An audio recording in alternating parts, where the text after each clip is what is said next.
आप सभी को जय मसीह की। आज हम बात कर रहे हैं कि क्या मृत्यु के बाद कोई वापस दिखाई देता है कि नहीं, इसके विषय पर। कई जगह आप में से बहुत से विश्वासी भाइयों ने और बहनों ने यह देखा और सुना होगा कि जिस घर में किसी की मृत्यु हो जाती है, उस घर में कुछ दिन बाद मरे हुए व्यक्ति घर के किसी न किसी सदस्य से देखे गए हैं और उनके बातों को भी सुने गए हैं, जिसके वर्णन आप में से कहीं न कहीं कोई न कोई सुने होंगे।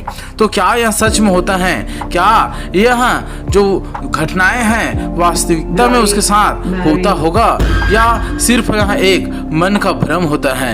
हिंदू धर्म में आज भी यह कहावत और मान्यता प्रचलित है कि मृत्यु के बाद व्यक्ति का रूह भटकता है तब तक जब तक उनके अधूरी इच्छा पूरी न हुई होती है, या विधिवत संस्कार जो उसके दाह संस्कार होते हैं, जो उसके दसगात्र होते हैं, अगर वह विधिवत ना हुआ हो तो यहाँ होता है करके, ये होते हैं करके कहा जाता है। यही अगर हम बाइबल से, यीशु मसीह के वचनों से अगर इसे हम समझे तो बाइबल के अनुसार इब्रानियों के अध्याय 9 का 27 वचन में स्पष्ट कहा गया है, जैसे एक मनुष्य के लिए एक बार मरना, जैसे मनुष्य के लिए एक बार मरना और उसके बाद न्याय का होना नियुक्त है करके। अर्थात जब प्रभु यीशु मसीहा इस दुनिया में आए तब वह अधिकार को जो अधोलोक और मृतक लोक का है वह खुद ले लिया क्रूस पर सबका कीमत चुकाकर। जैसा लिखा है प्रकाशित वाक्य 1 का 18 वचन में,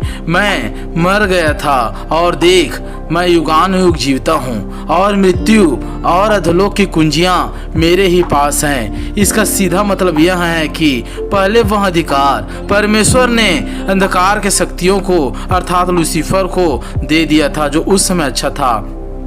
तब से बहुत कुछ होता था, लोग भूतों को जगाते थे, भूत सिद्धि करते थे और मृत आत्माओं को जो मरे हुए हैं उन लोगों को वापस बुलाकर उनको उनके जो शक्तियां होती हैं, जो निगेटिव शक्तियां होती हैं, उनका जो तांत्रिक लोग हैं, जो और कुछ लोग हैं, वह उसका दुरुपयोग करते थे और वो पूरी तरीके से वह निगेटिव काम करते थे।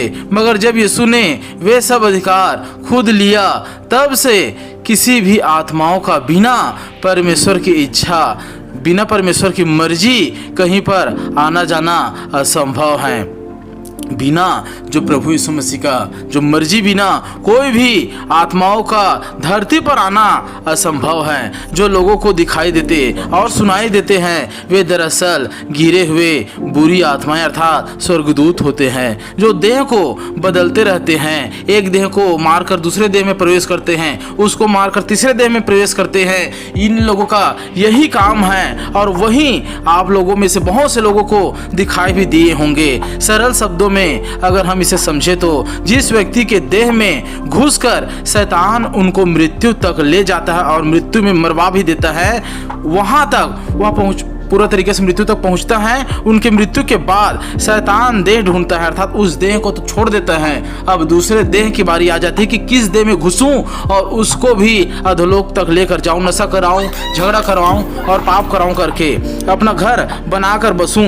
ये उनके विचार होते हैं। वे लोगों को दिखाई देते हैं, ऐसे जो आत्माएं होते हैं वे लोगों को दिखाई देते हैं उनके ही स्वरूप में जिसकी मृत्यु हुई है, और लोगों को ऐसा लगता है कि यह मेरा दादा है, यह मेरी दादी है, या मेरे भाई बंधु हैं। मगर सच्चाई में वे शैतान होते हैं, जो आपके दादा दादी या अन्य भाई बंधुओं के ही स्वरूप में, उनके ही आत्माओं के जैसे ही वह दिखाई देते हैं और उनके ही तरीके से रहते हैं। परमेश्वर के जो आपके दादा दादी और बहुत से लोग की जो आत्माएं होती हैं वे परमेश्वर के ठहराए हुए स्थान में चली जाती हैं, और जो अशुद्ध आत्मा है वह जगह ढूंढती हैं। जैसा लूका 12 का 43 वचन में लिखा है, जब अशुद्ध आत्मा मनुष्य में से निकलती हैं तब जगह ढूंढती हैं, अर्थात किसी न किसी का देह, किसी न किसी की वह जो खाली देह है उसमें घुसूं, अर्थात परिवार के किसी न किसी सदस्य में मैं वास करूं ताकि उनको भी अकाल मृत्यु में, कोई रोग में, कोई समस्या में मैं मृत्यु तक पहुंचा सकूं करके वह देह ढूंढते हैं और दिखाई देते हैं और उनके ही शरीर को